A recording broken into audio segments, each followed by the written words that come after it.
Chismis Gabagalitas!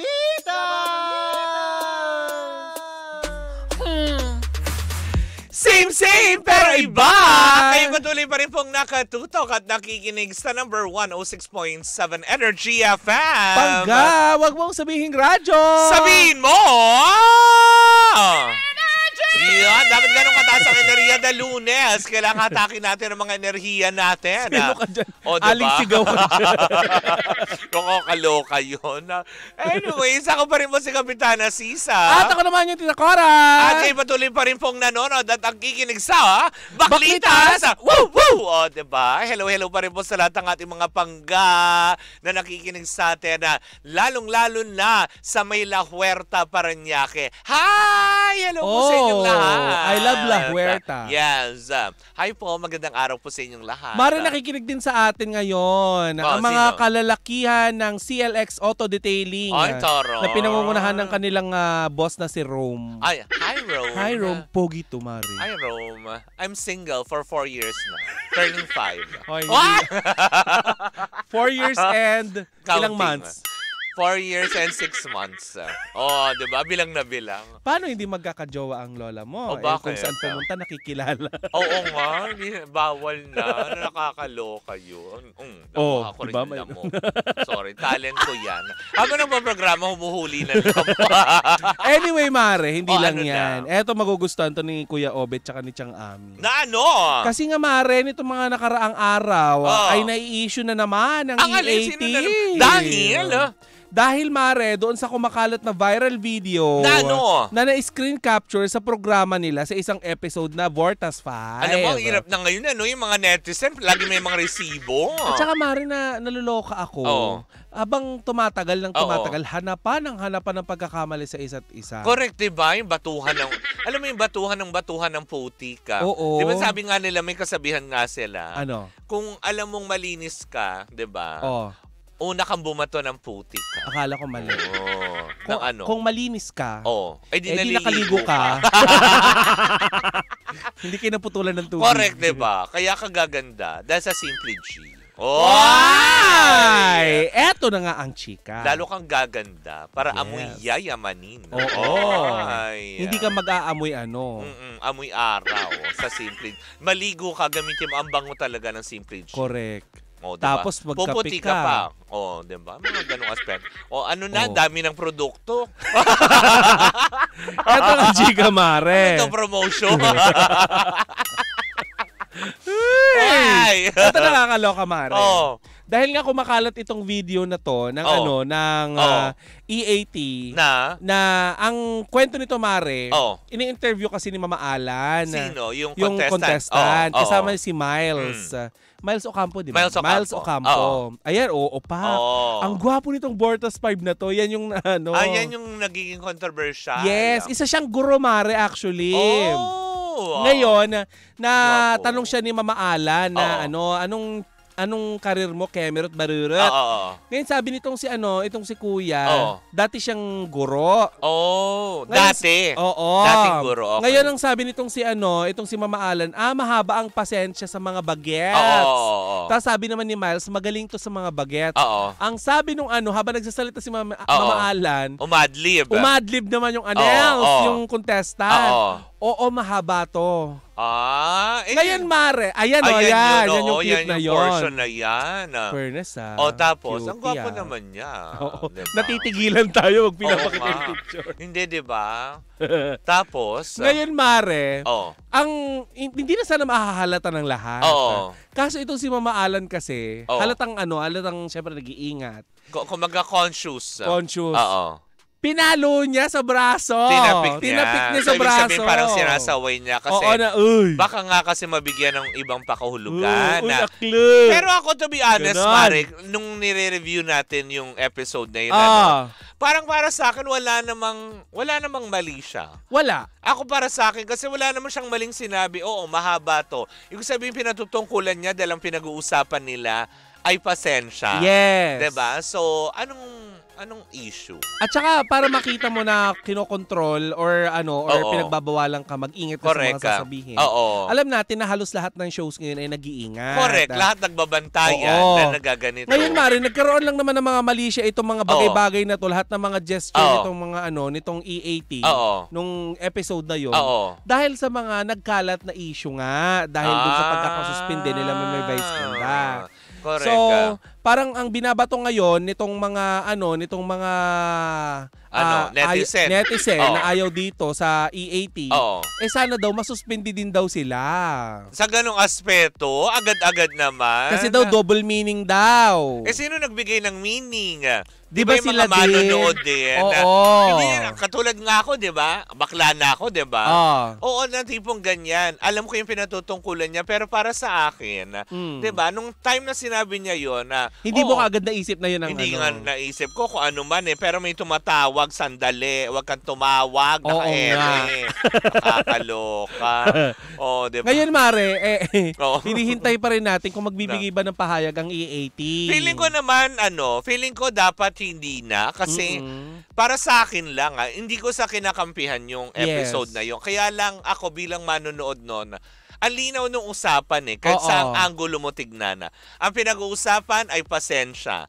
Tapos humirit lang na mahaba to. Ang alin. Wala namang minonstra kung anong mahaba sa kanya. Dinugtungan pa rin ni Mama Alan yun. Ang pasensya. Kaya nga, hindi naman minonstra kung ano yung mahaba. Pwedeng braso, pwedeng leeg, pwedeng mga daliri, di ba? Nakakaloka na to Mamaya ka na tumawag Shopee, wala akong pambayad. But anyway, Mare, na nga, usap-usapin pa rin ngayon, Mare, lalo na 4 na araw na itong na nagtitrend sa sa X. Hindi natin alam kung saan na naman papunta itong mga chichi or chika-chika na malamang kasi Mare, ang pinatutungkulan na naman yan is syempre may nabigyan ng suspension pero ulitin natin hindi pa naman effective yung suspension. Yes. Diba? Tapos ngayon hahanapan nyo ng iba porket salita lang. So ano na lang mangyayari? Correct. Diba? Ano na lang gusto nyo gawin din sa mga noontime show na to? Magbalita? Ganon? Oo. Para wala kayong mapunan? Nakakaloka. At saka Mare, hindi ko alam kung bakit. Sa tuwing kagaya niyan, siyempre, nabigyan na ng suspension pero hindi pa naman isinasagawa yung suspension. Wala pa. Kasi hindi pa tapos yung 15 days window period nila. Oo. Lalong mas naging mainit. Diba? Parang lalong mas naging masigasig yung mga yung mga taong pumuna ng pumuna. Naku, nakakaloka. Kasi kung huwag na lang mag-noon time show. Tama, diba? Pwede na lang, alam mo yon sa evening kaya natin ilagay. Oo. Diba na nakakaloka? Ilagay katabi ng 700 Club. Oo, yung mga ganong aspeto. Oo. Tapos ilagay na madaling araw para walang manood ng mga bagets. Diba? Para natulog na. Bakit ba hindi ilagay ang noon time show sa alas 10 ng gabi para wala na masabi? Oo. Alis, diba, rated, na yun, SPG na talaga. Kasi gabi na Oo. Wala na mga bagets sa tulog dahil kinabukasan may mga pasok. Oo. Pero hindi rin. May mga nanonood bang bagets? Di ba may mga pasok sa eskwela? Meron. Ay, mga panghapon. Oo. Kasi di ba may mga panghapon tsaka pang umaga na. Lalo na kapag ang bagets hindi pinapatulog sa tanghali. Oo nga pala. Ay, nako, lahat na lang ba? Oo. Tigilan naman na natin yung mga ganyan. Alam, feeling ko talaga, Mari, hindi tayo pwede sa Saan? noon time show. Hindi talaga, Mari. Maagang mapapasara yun, for sure. Unang araw, suspendido. Unang araw pa lang ay tapos na. Oo. Wala na. The end. Nagpilo tapos nagtapos.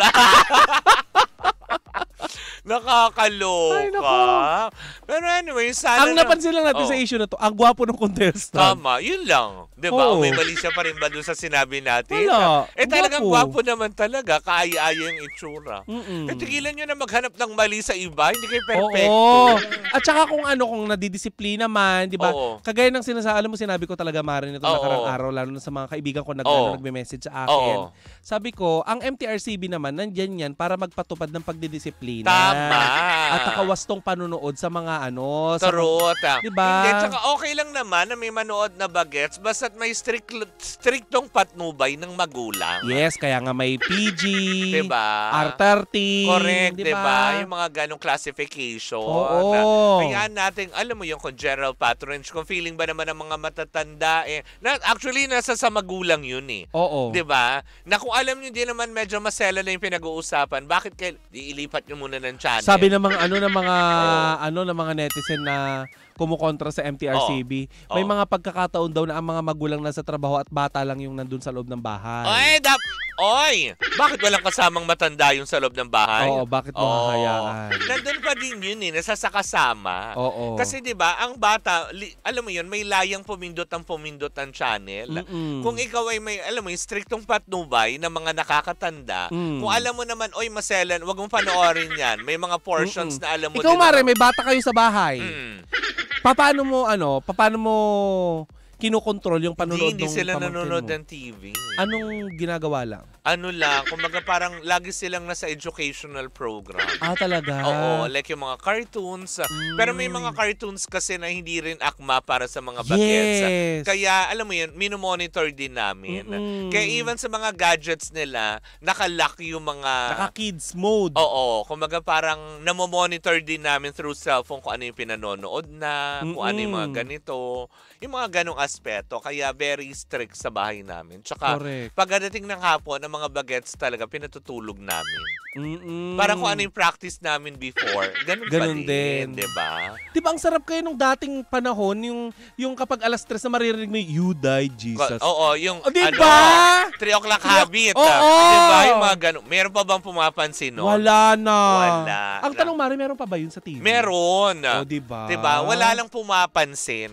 Nung araw, diba? malaking bagay yun kapag Correct. narinig mo yun habang natutulog ka, magigising ka Pag bilang narinig bata mo yun na You Die, Jesus, diba yung mga ganun, 3 o'clock habit, alam mo, alas 3 na. Oo. Diba? Pero ngayon, wala na. Wala na. Na tipong sasabihin, meron pag tulad ikaw nagtanong ka, diba? Na meron pa ba? Meron.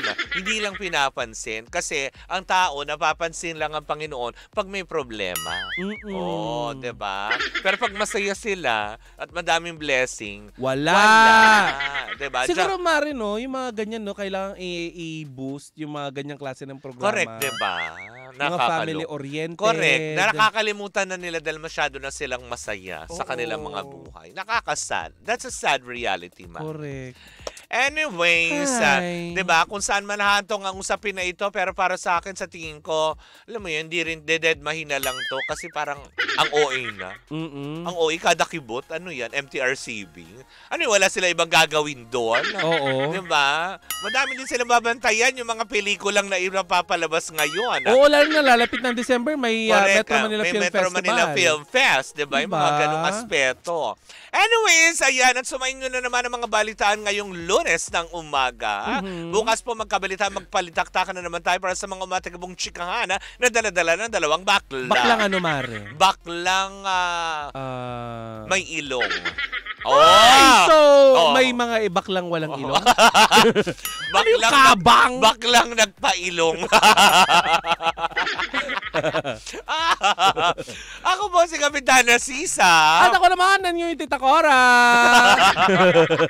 Ay, wait lang. Batiin ko nga lang pala yung nagbigay sa akin ng bag. Maraming salamat po, hindi na kita papangalanan. Ay, okay lang yun, diba? May mga tao namang ganun na nagbibigay lang na ayaw magpabanggit. Oo. You know that, friend? Yeah. May gusto kong batiin? Yung Reyna ng Sydney. Si Cathy Amos. Hi sa'yo. Ayan ma. Syempre, ito pa rin ang Baklitas! Woo! Woo! Tuloy-tuloy pa rin po ang ating tugtugan. Syempre, dito po lamang yan sa number 106.7 Energy FM. Panggawag mo sabihing radyo. Sabihin mo!